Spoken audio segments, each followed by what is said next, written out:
nangyayari sa dilim, nangyayari ng patago. So dapat nagsasalita tayo kasi naninindigan at sumasaksi tayo sa mga mali nilang ginagawa. Hindi po inciting to sedition pag nagsasaksi tayo sa kanilang pagmamalupit. Tandaan po natin, itong pagpupulong kahit maliit na grupo ay isang malaking mura sa mukha nila. Ito ay isang malaking pag-resist. Tayo po ay nagsasabing hindi tayo papayag na i-oppress tayo. Ayaw nila tayong magpulong, magpupulong tayo. Hindi sila mas mataas kaysa sa saligang batas. Hindi nila tayo pwedeng patahimikin dahil ginarantiya ang ating pananalita, ang ating karapatan magsalita. Hindi tayo pwedeng i-disperse dahil ginaranti yung ating karapatan na magpulong ng mapayapa. Andito tayo ngayon at andito ako ngayon. Magpupulong tayo every time we have a chance to do it. Hindi lang po dahil sinasabi natin na mali kayo at pinaninindigan natin ang karapatan na ito. Ngunit dahil ito po ay laban, tuwing nagsasama tayo, lumalakas tayo. Kumukuha tayo ng lakas sa isa't isa. There is strength in numbers. Kahit sa mga Katoliko, kung Katoliko man kayo, anong sabi ng Diyos? When 2 or 3 are gathered in my name. Pag tayo ay nagpupulong sa ngalan ng ating bayan, mas lumalakas tayo. Huwag niyong pansinin yung mga haters na nagsasabing ang konti nyo lang. Lahat po ng mga malalaking events nangyayari, nag-uumpisa somewhere. Ituloy lang po natin ito. Ako po ay nakakuha ng lakas sa inyo at sana nakaka-share tayo sa isa't isa ng ating paninindigan. Strength in numbers, dadami tayo. Dadami tayo kasi tama tayo. Dadami tayo kasi ito po ay ating karapatan na ipakita na hindi na tayo masaya dun sa mga taong niluklok natin sa pwesto. Maraming salamat at nakita ko na naman kayo. Thank you for being here. Thank you po at mapayapa ang lahat. Maraming salamat dahil kaya natin ipakita ang mapayapang paninindigan, ang mapayapang pagpupulong, ang pag-exercise natin ng ating karapatan sa isang paraan na legal. At bukod sa hindi tayo nakakaantala, tayo rin po ay nakakapagbigay impormasyon sa ating mga kababayan na posibleng hindi pa aware dun sa mga pangyayari sa paligid at sa gobyerno. So muli, maraming salamat. Ang saya-sayang makita kayo ngayon.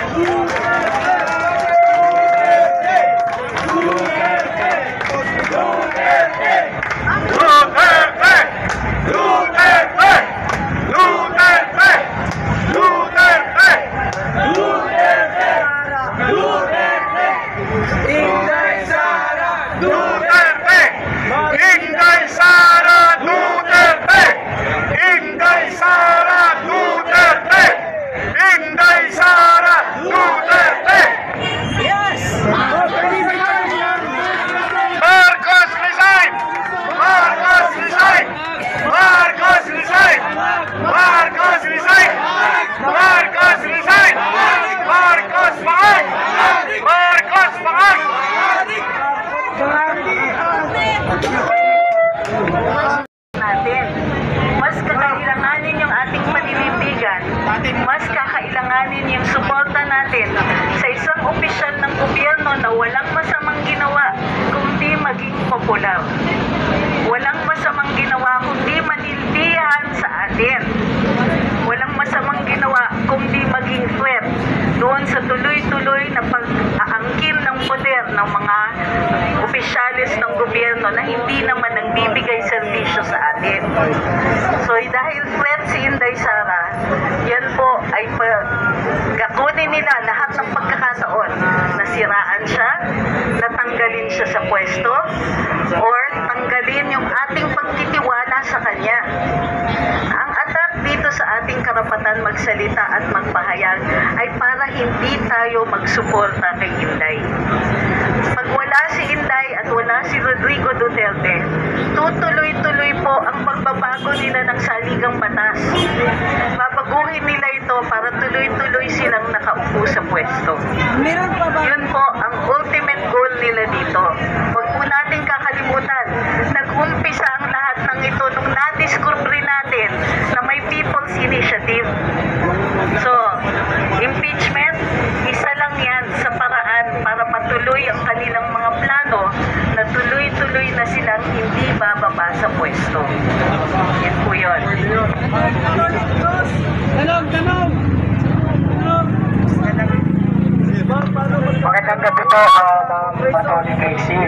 Ang tanong ko po, kung ang mga aktivista po ang nagtanyan ng impeachment complaint, pwede din po ba tayo bilang mga mamamayan na sumusuporta sa katotohanan at para sa kapakanan ng bayan, ay pwede din po ba natin kontrahin by petition ang pinal nilang impeachment? Tayong mga mamamayan ay magpapile din ng dismissal dyan sa impeachment na ipinapile nila. Hindi, petition ma'am. Tayong mamamayan ma'am, kukontrahin natin dahil tayo po, hindi po tayo pumapayag dahil walang grounds for impeachment. Abnormality po kasi ma'am. Wala pong batas na nagsasabing hindi pwede gawin yan. So, pwede pong gawin yan. Pwede natin ipahayag ang pagtutol natin sa impeachment. Bukod pa dyan, may dagdag ako. Thank you ma'am. Pwede tayong sumulat sa Kongreso. Data natin yung mga kongresista at humingi ng investigasyon sa Committee on Ethics tungkol dito sa mga nakaupo sa Quadcom, sa Speaker of the House, sa lahat ng mga nagmamalahura ng mga resource persons. Tanungin natin, may karapatan pa bang umupo ang mga kongresista kung ganyan sila kabastos sa ordinaryong mamamayan? Binababoy na nila. So, dagdag po sa inyong petisyon, isa-isa tayong magsulat. Yes. Dagdag niyo yung pangalan ninyo bilang isang ordinaryong mamamayan, botante ng Pilipinas. Kini-question ko yung kapasidad nitong progresista, si Mr. So-and-so or Miss So-and-so, na manatili sa Kongreso, gawa ng kanyang unethical behavior sa Kongreso. Mag-demand tayo ng investigasyon sa mga kongresistang nagpapakita ng hindi magandang asal, na nagpapakita sa ating kabataan na pwedeng mambastos kung ikaw ay nakaupo sa pwesto. Thank you. Hindi po ito tama, and therefore, malaya tayong magsulat, magpetisyon, lunurin natin sa dami ng petisyon at mga sulat. Pwede pong email. Ma'am, video recording. Pwede, pero isusumitin ninyo. Huwag niyong iwan lang sa social media accounts ninyo. Yes. Mulat kayo.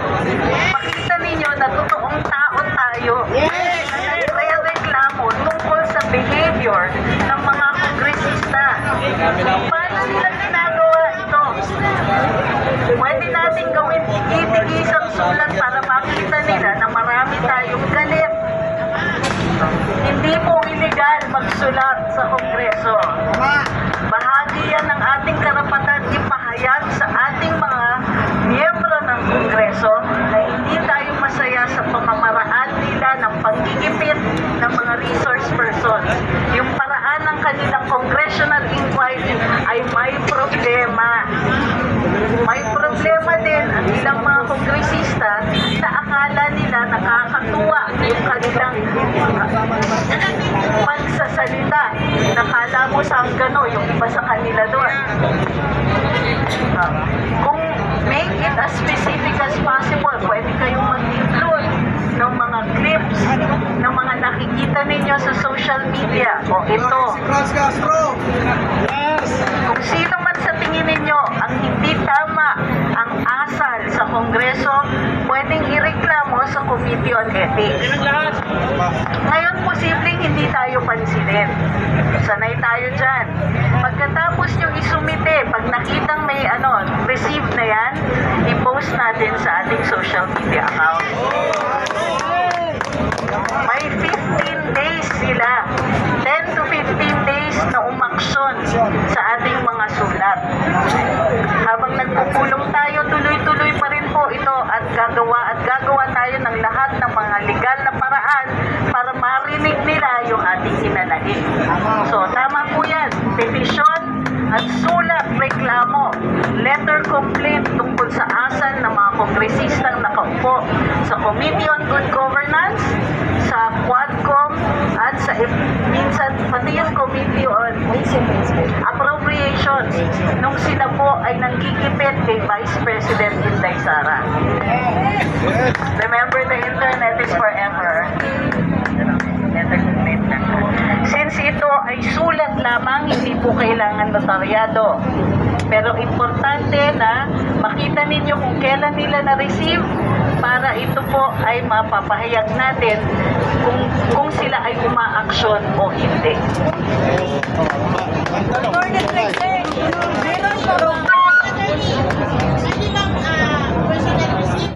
Sulat. Kanino po ba namin i-address ang sulat? Pwede ninyong i-address kay House Speaker o pwede ninyong i-address dun sa presiding officer or head of the Committee on Ethics. Diretso na.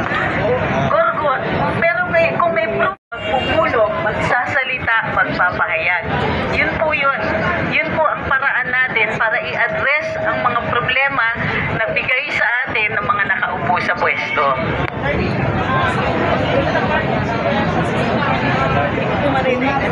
Lapit po kayo, te. Lapit po kayo, te. Malapitin nyo si ate, malapitin nyo. Ate, lapit po kayo, ate. Nakikita po ako sino po sa Luneta daw, luneta. Hindi po Freedom Park ang Luneta. Ang Freedom Park, Liwasang Bonifacio. Okay. So, ang tingin ko Ninoy Aquino yata is also a Freedom Park. Hindi pa ako sure ha. Pero nakalista, na google nyo naman kung ano yung mga Freedom Park dito. So, pag Freedom Park, kahit kailan, hindi rin kayo pwedeng i-disperse, hindi tayo pwedeng i-disperse sa mga Freedom Park. Attorney Trixie Cruz, matanong ko lang po, ano po yung komento sa nilabas po nila na manifest at support kay Dr. Marcos. Samantalang po, hinahapi naman at binabastos ay sa Vice President Sara Duterte. Salamat. Sino mag-vote sa'yo rin? May statement of support ang mga kongresista sa ating Pangulo. Pero magtatanong tayo, sinabi na ni Pangulo, ayaw niya ng impeachment. Anong klaseng suporta ba ang ginagawa ng Kongreso kung tutuloy nila yung impeachment? Kung hindi nila iniinda yung request ng ating Pangulo na hindi ituloy yung impeachment. So, may naghuhugas kamay, may hindi nagsasabi ng totoo. So, ang tunay na, ang boses ng tao, yan ang ultimate na katotohanan. Kung ano ang nararamdaman natin sa pamamalakad ng ating gobyerno, kailangan ipahayag yan. Sanay na tayong sinisinungalingan tayo ng ating mga opisyales. Pero hindi sila sanay na tayo yung nagsisinungaling. Then the voice of the people is the voice of God. Vox Populi, Vox Dei. Hindi lang po ganito yung gagawin natin ha, pagpupulong. Lahat ng pagkakataon. So yung mga reklamo na formal, yung mga reklamo, letter complaints, at of course sa padating na eleksyon, kailangan makilahok din tayo. Iboto natin yung mga susuporta kay Vice Presidente. Yung mga gagawa ng tama. Yung ibabalik yung pera ng bayan na ginagastos para sa bayan. So, wag natin payagan din na dayain tayo sa eleksyon. Isa pa yun, manindigan at sumaksi. Pag sila po ay nandadaya na sa atin, maging saksi, magsumbong, magreklamo, magingay. Ang krimen nangyayari na sa pagpatago, hindi nahuhuli. Uhulihin natin sa simpleng paraan ng pagsasaksi. May citizen journalism na ngayon. May internet. Nabigyan tayo ng isang malaking sandata para labanan yung pagpapahirap sa atin at pagmamalupit ng ating mga opisyales. Kung hindi pa rin yan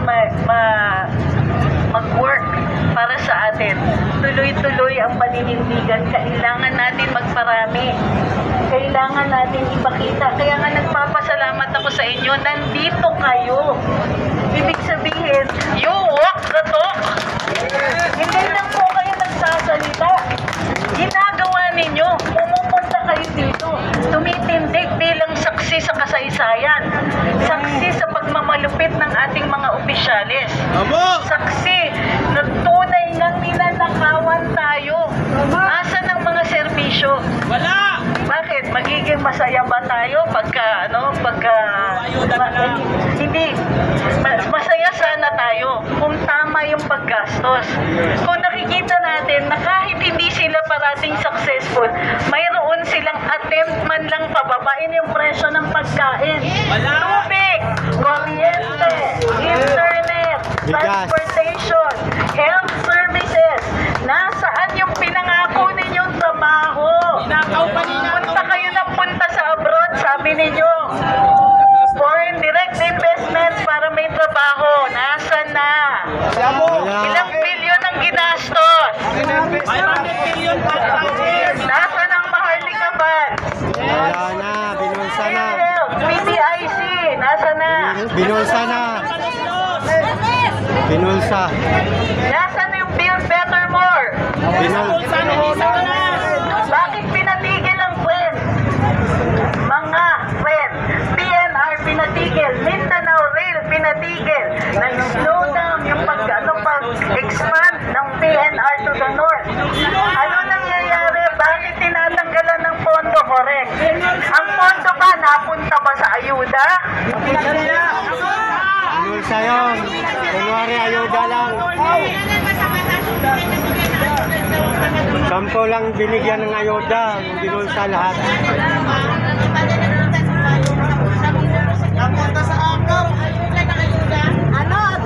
Kasalanan nila sa taong bayan yung pagbawas ng serbisyo, pagbawas ng mga karapatan. This is something they owe to us. Pag sinabi natin may obligasyon sila, pwede natin i-demand sa kanila yung obligasyon na yun. May fulfill nila yun. Wala man lang silang tinanong sa atin kung kailangan natin yung ayuda na binibigay nila the way they are giving it now. Hiningi natin, friend. Hiningi natin serbisyo. Hiningi natin mabilis na responde pagdating ng kalamidad. Hindi yung wala tayong magagawa, it's the weather. Bakit pinagbentahan po ng ating pambansang paliparan nila ako ng international airport? Di ba? privatization. Operation. Operations lang po. Operation lang ang nabenta. Talaga mo, management lang po. Attorney, may tanong po ako. Ginagawa talaga yan sa ibang mga Palapitin nyo magtanong palapitin para Isa pa yun. Nasaan yung ginto? Attorney, may question po. Kaya may problema talaga ang Marcos sa ginto. Ano? Sige po. Marcos 1 and 2. Attorney, ano po yung reaction nyo doon sa sinabi ni Marcos na ubos na daw po yung pera natin dahil sa Baguio? Ubus na yung pera para sa kalamidad. Kaya nga bakit naubos? Kasi nung panahon ni Tatay Digong, pandemic nga, hindi niya kinuha yung pera ng PhilHealth. Ngayon, walang pandemic, kinuha ni Bongbong. Dinagdagan pa ni Digong ang pera ng PhilHealth.